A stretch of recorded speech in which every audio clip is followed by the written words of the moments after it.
Hi friends, it's Shane from Revive It Life. Today I'm going to be making banana bread. I thought maybe you would want to join me while I do it. So let's get to it.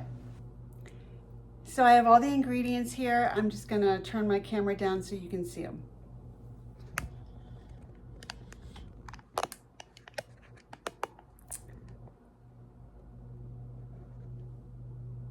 Okay, so we have our bananas, our eggs, butter, baking soda, brown sugar. I use the organic light brown sugar, all-purpose flour. I also use organic flour. This one is Bob's Red Mill. Salt, and that's it for the ingredients. And we got our, we need 3/4 cup measuring, and we need a 2 cup. So we got that as well, and some measuring spoons. And then of course we need our loaf pan. This one is, I believe it's Fire King. Yep, this is Fire King. I don't know if you can see that. Yep, Fire King. And then we also need, of course, our mixing bowl. This is a mixing bowl off of a mixer that I don't have. I need to find myself a mixing bowl. Or I have a mixing bowl. I need to find myself a mixer.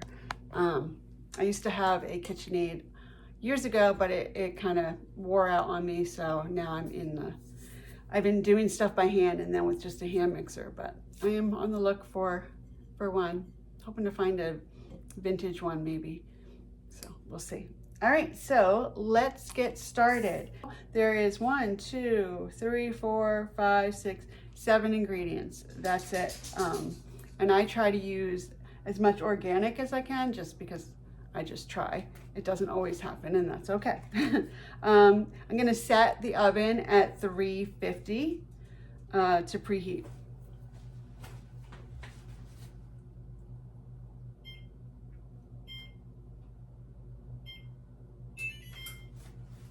All right, so that is preheating. This also cooks for about an hour and 5 minutes. But you know, you just do that whole knife or toothpick test to see if it's done. If it comes out just a tiny bit on it, I leave it out because it's going to cook a little bit more while it's cooling down. Oh, so the other thing you also need is a what's it called? A rack, a cooling rack is always helpful as well because you want to take it out of the loaf pan as soon as it's done. All right, so let's get started. All right, so first we are going to need a 1/2 cup of butter and the brown sugar. So we are going to cream the butter and then with the brown sugar. So you need soft butter. So I got my butter here. Let me just, again, put this down. And back it up a little bit so then you can see. Okay. All right, so we need our butter. I've had a stick sitting out since yesterday. Oh, you know what I should get on is my apron. Hold on.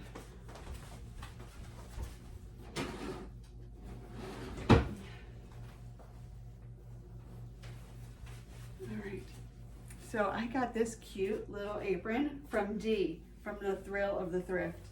And I love it because it comes all the way up, because I used to wear the ones well, and I still do, wear the ones around my waist, but when I'm mixing, I get it, you know, right up on me. So let me tie this.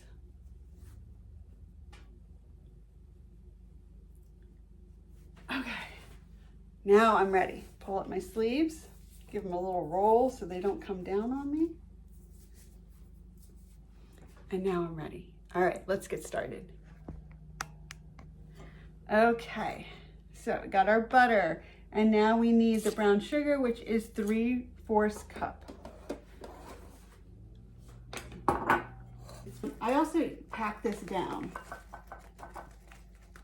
So put a bunch in there. And you don't want it just loose. So down.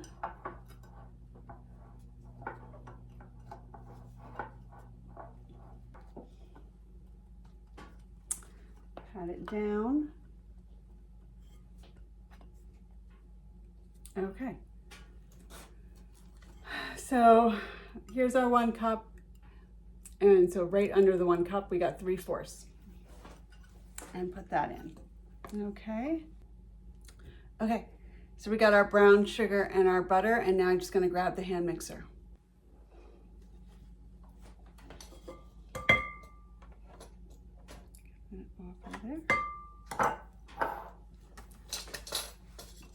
Oops, get everything out of the way so I don't knock it over with my cord.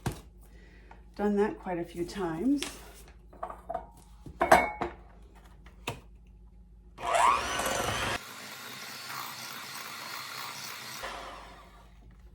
Okay, so we have that. Hopefully my lighting is, I'm sorry if my lighting's poor. All right, so then we need to put in our eggs. So we need 2 eggs.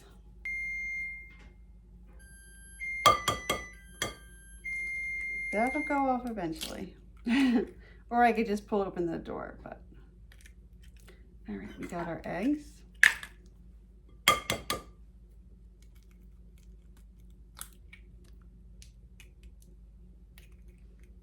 Okay.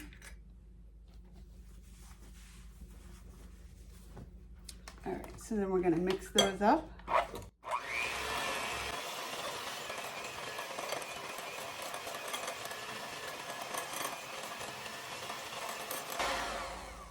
Okay, so we have that. All right, our next step is adding the baking soda and the salt. So we need 1 teaspoon of baking soda and 1/4 teaspoon of salt. So this is my baking soda. 1 teaspoon. 1 teaspoon. I found this really cute, sorry. I found this really cute little owl measuring spoon holder at a yard sale two years ago. I think it's so cute. It didn't come with the spoons. It had plastic spoons, but I just like to use the stainless steel one, so. All right, so 1 teaspoon. And then 1/4 teaspoon of salt. 1/4 teaspoon of salt. And I will do this over something else because with salt, sometimes I end up pouring too much. And we don't need a really salty banana bread. All right, 1/4 teaspoon. All right, I also, oops, sorry. I like to clean up as I'm doing this. All right, so we got our baking soda and our salt, and I'm just gonna give that a quick mix.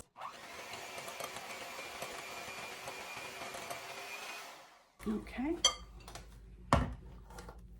All right, what's next? Next, we are going to add the bananas. Anywhere from 3 to 4 to 5 bananas, whatever you want. That's what I've used. I'm sure you could probably even use more if you'd like. I prefer to use 5. If I have 4, I'll use that. I've even gone down to just using 3 when that's all I had and I needed to use them. But it's a great way to use your bananas that have gone a little dark. All right, so let's put those in.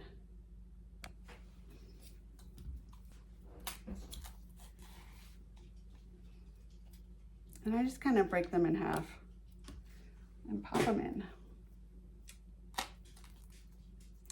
Thankfully, my sister had 2 bananas because I only had 3.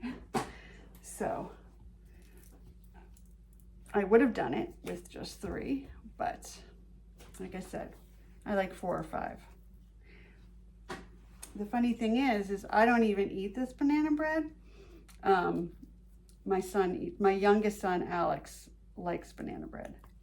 My mom also likes it, but I have not tried it. All right, so we're gonna give that a mix.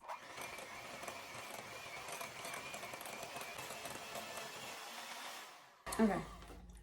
So now we need to put in the flour. We need 2 cups of flour. All right, cups, there it is, 2 cups. Get my, get that out of the way. I love these canisters. I found these in an antique store called Antiques on High. What's it, Antique? Yes, Antiques on High, sorry. I wasn't sure if it was Antiques on High or the one in Bristol, Pennsylvania, but Antiques on High in Burlington, New Jersey. All right, so.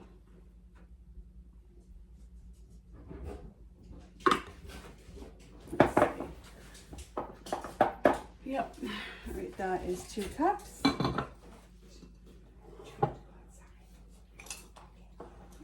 Over here.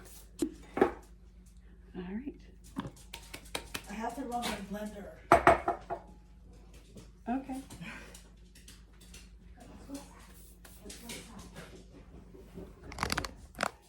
That was Heather. She just got home from work.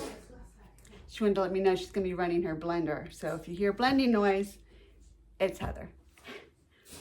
If you don't know who Heather is, if you're new to this channel and haven't seen our other channel, we have another channel called Revive It Sisters, and that's where we resell our thrifted finds on there every Tuesday night at 6:15. So Heather is my sister, and we have the Revive It Sister channel. So if you haven't seen it, go check it out.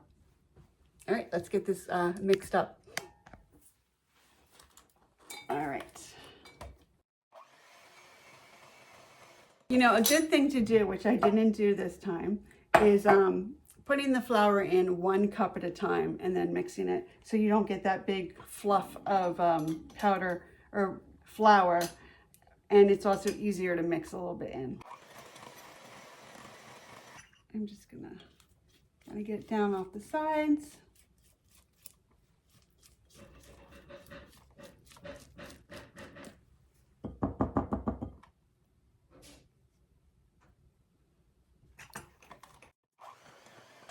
Okay. All right, so now this is ready to go. So what we need to do now is either butter or spray your loaf pan. I choose to butter it, but you can do either way. I got my stick of butter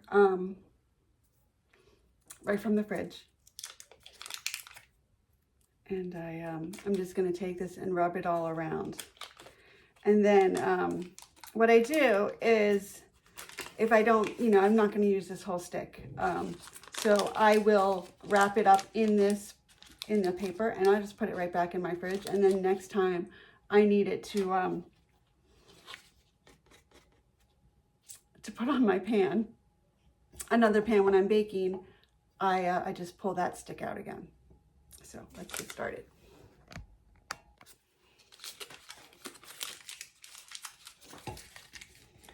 So you're just gonna rub a nice good coat all over your pan. Of course, you can just spray it as well with cooking spray.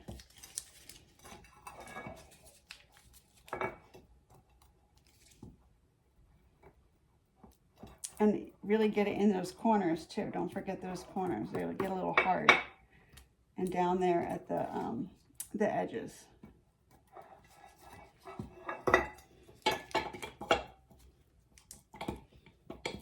But those are easier to get in there once you get your butter a little softer.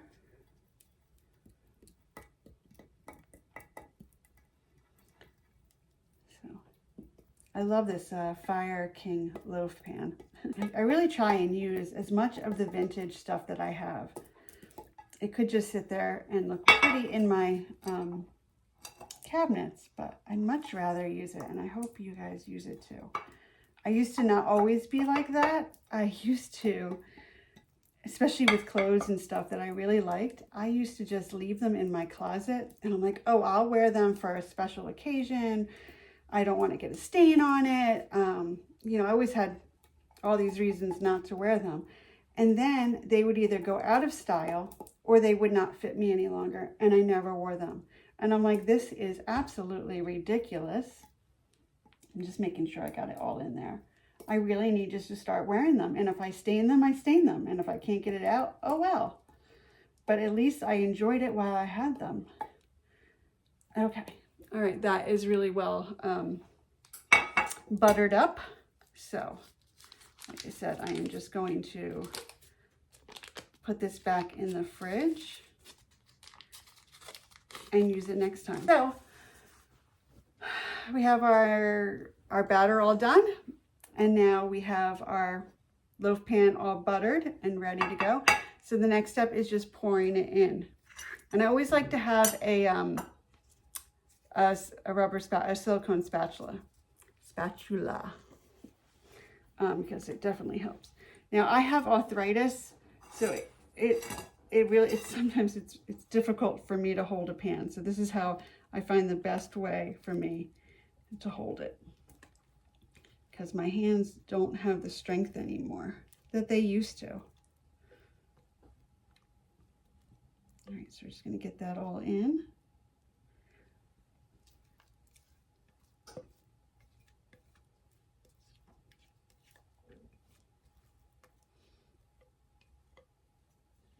If you're enjoying this video, I really hope you would go ahead and subscribe and also like the video. That would really help my channel. And then I'll know to keep on creating videos like this. Okay. Put that down. And then just going to kind of smooth this out.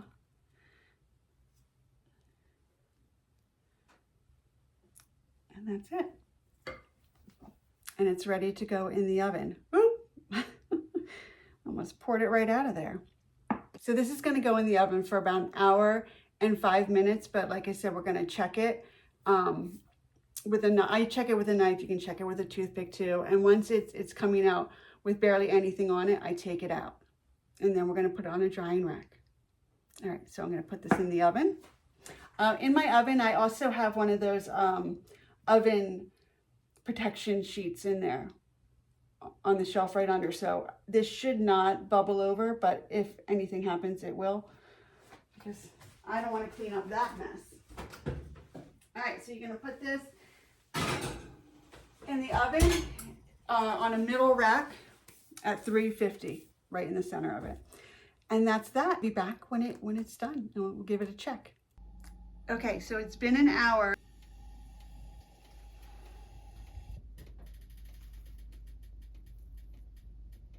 Nope, still needs a little bit more time to cook.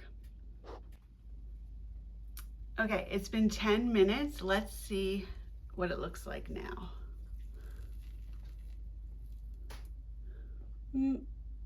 I'm gonna give it another 5 minutes and check it again, but we're getting close. Okay, it's been 5 more minutes, and here we go. I think this is it. Yep, that is good. It's got a little bit over here, but I'm okay with that. It'll cook while it's cooling off. Okay? All right, we're ready to take it out.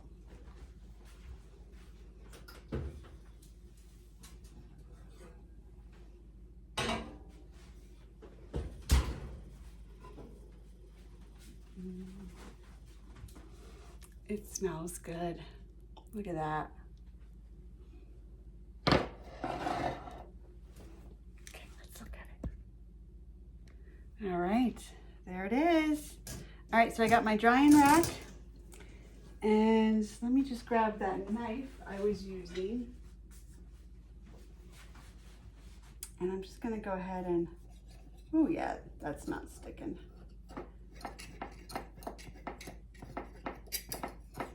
That is good. Okay, so I'm just going to flip this over. And hopefully it'll just, yep, come right out. Woo. But look at that. It is not even, it's not burnt or anything. It's just a nice color. Let's move it down and flip. And there you go. There it is. Okay, so we're gonna let it cool down completely. We don't wanna have any moisture in there, so no heat. So when we put it in an airtight container, we don't wanna have any moisture in there because it'll make it mold quicker. So we wanna keep it as fresh as possible for as long as possible to enjoy it. Though this will be gone in like 3 days maybe. You can use it, whatever you normally use to wrap up stuff. I use the press and seal, and then I put it in a Ziploc bag. So that's it. I hope you liked this video. If you did, please give me a like, and if you'd like to subscribe, that would be wonderful as well. I'd really appreciate it. It'd help out my channel. And hopefully you did enjoy yourself and enjoyed this video. And if you do decide to make the banana bread, I would love to hear how it came out. Or if you have your own banana bread recipe, I would love to hear about that as well.